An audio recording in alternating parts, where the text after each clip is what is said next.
मेरे चैनल पे सभी छात्रों का स्वागत है। कल 21 फरवरी 2023 को सेकेंड मीटिंग में हाई स्कूल यूपी बोर्ड का कंप्यूटर साइंस का पेपर कंप्लीट हुआ।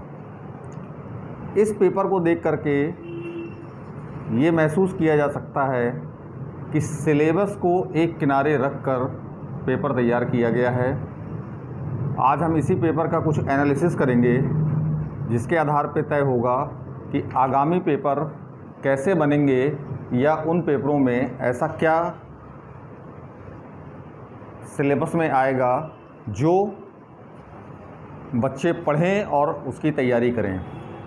अगर हम इस पेपर को गौर से देखते हैं तो हाई स्कूल में कंप्यूटर साइंस का सिलेबस 4 यूनिट में बटा हुआ है। इन 4 यूनिट में पहली यूनिट कंप्यूटर और संचार, जिसमें 15 नंबर का, दूसरी unit Linux operating system 10 number की, तीसरी यूनिट बाइनरी अर्थमेटिक एवं लॉजिक गेट 10 नंबर का तथा चौथी यूनिट सी में एडवांस प्रोग्रामिंग 35 नंबर का आना चाहिए। ये निर्धारित किया गया है यूपी बोर्ड के द्वारा।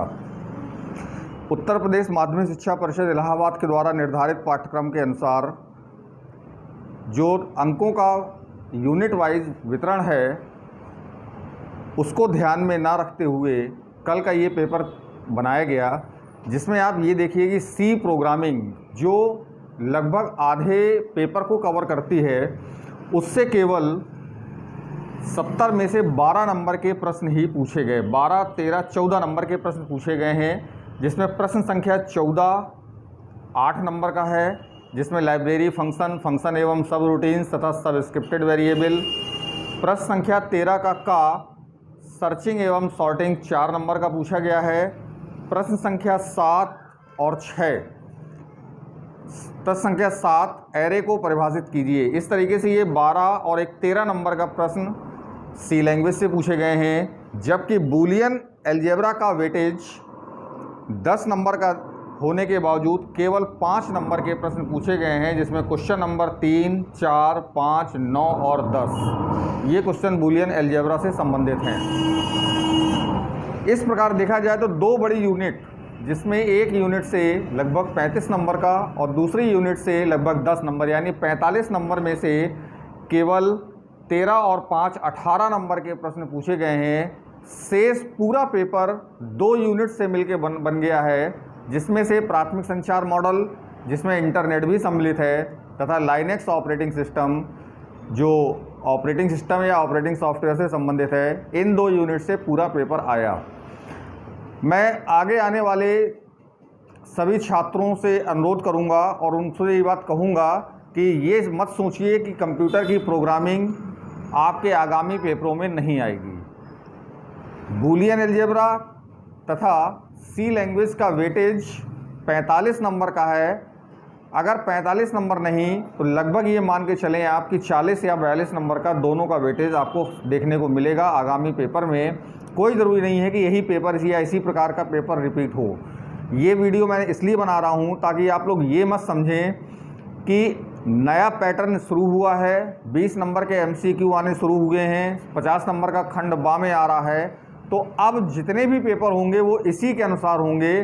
पैटर्न यही रहेगा, लेकिन सिलेबस का जो विभाजन है वो विभाजन पाठ्यक्रम के अनुरूप नहीं किया गया है, और ये आगामी पेपरों में आपको पाठ्यक्रम के अनुरूप देखने को मिलेगा। एक बात का विशेष ध्यान रखेंगे, हमें सी लैंग्वेज किसी भी हालत में छोड़नी नहीं है। सी लैंग्वेज 9th से लेकर के 10th क्लास तक जाती है, और अगर दोनों सी लैंग्वेज आप पूरी तरीके से तैयार करते हैं तो आपको इसका भरपूर फ़ायदा पेपर के साथ साथ आगामी आने वाली कक्षाओं में तथा आपके करियर में भी सहायक सिद्ध होगी। इसके अतिरिक्त बूलियन अलजेब्रा की बात करें, कंप्यूटर साइंस यानी जो हम लोग विषय पढ़ते हैं कंप्यूटर विज्ञान, उस कंप्यूटर विज्ञान में बूलियन अलजेब्रा और प्रोग्रामिंग लैंग्वेज का बहुत बड़ा महत्व है।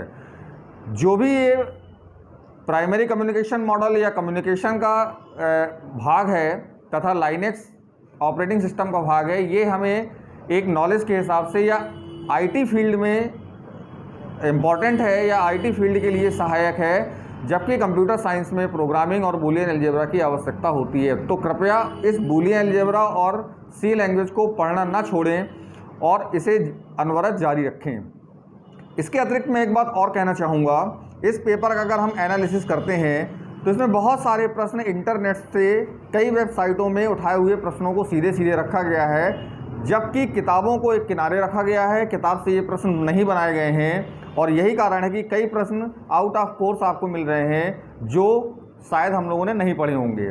कल मैंने एक वीडियो जारी किया था जिसमें आंसर की दी थी, उसमें प्रश्न नंबर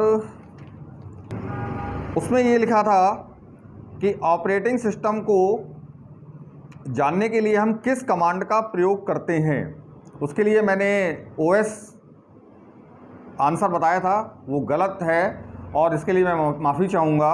और मैं अपनी बात वापस लेते हुए इसका सही उत्तर यूनेम है, जो लाइनेक्स में अथवा यूनिक्स में आप टर्मिनल विंडो पर OS कमांड टाइप करेंगे, यूनेम कमांड टाइप करने पर आपको ऑपरेटिंग सॉफ्टवेयर का नाम प्रदर्शित करके देता है। एक क्वेश्चन इसमें लास्ट में जो आया था, क्वेश्चन नंबर 20, कि फ्लैग से आप क्या समझते हैं, यह दिया गया था। इसमें श्रेणीवार अथवा विषयवार संदेशों को पहचान करने के लिए किस सुविधा का उपयोग किया जाता है। इसका उत्तर फ्लैग था। ये भी लाइनेक्स से आया हुआ है, जो किसी भी किताब में दूर दूर तक यहाँ पर नहीं दिया गया है। यह प्रश्न कंपटीशन के क्वेश्चनों से निकाला गया है।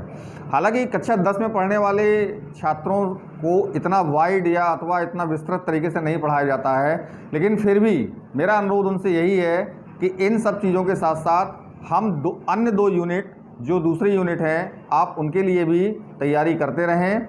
और ख़ास तौर पे 9th से जो 10th में जा रहे हैं वो ये ना मान करके बैठें कि प्रोग्रामिंग बिल्कुल नहीं आती है या प्रोग्रामिंग नहीं आएगी, केवल थ्योरी से हमारा काम चल जाएगा। ऐसा नहीं होगा।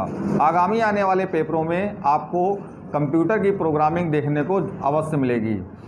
जो बच्चे कक्षा 10 के पेपर दे रहे हैं, आगामी पेपरों की हार्दिक शुभकामनाएं।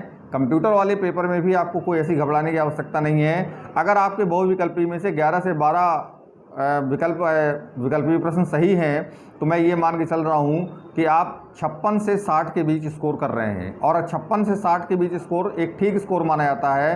हालांकि मेरिटोरियस स्टूडेंट्स के लिए थोड़ा सा कम ज़रूर है, लेकिन इसके बावजूद भी ये स्कोर ठीक है। और कंप्यूटर की कॉपियों का निरीक्षण अगर सही तरीके से होता है तो आपकी मेहनत की पूरी कीमत आपको प्राप्त होगी, जो आपके रिजल्ट में परिवर्तित होगी। इसी के साथ मैं आज के इस टॉपिक को ख़त्म करता हूँ। कल से मैं एक नए टॉपिक को लेकर के आऊँगा आपके सामने, जो आपके लिए फ़ायदेमंद